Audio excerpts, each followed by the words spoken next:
hariho abandi bafashe ifumbire baranyegeza, baragenda bakayigura bakakugira bayinyegeze ngo ikibura abarimyi bace babura ifumbire ngo mwimbu ugabanuka ngo hanyuma inzara itere mu Burundi. Murumva ntuze kandi abona barundiga. Jewe maze gufata mu mazu ifumbire inyegeje mu mazu menshi y'abadandaza, mugabo uwo nzosubira gufata ni ifumbire y'inyegeje cyane uwo tuzofata gize fraude ari ndongozi. Oya emwe aha mushake umenye ko mbe mu Kirundi bavuga ngo gukeba hiboze. Indongozi ubujezo sa gufata iri kwiradindiza iterambere atuviramo.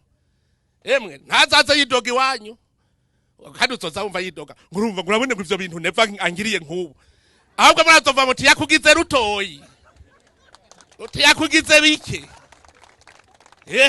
Hajye ejo aho kera bakabana bakora amafuti mugara babwiye jewe amafuti bakoze hirya yejo narabahebeye mugubu naraciye umurongo utukura. Shakubende je ni waruti Imana nzoguheba. Shakubende kabisa. Ntidushobora kwemera yuko Burundi bushaka gukena kubera imbura kimaze dufise ngaha. Imbura kimaze.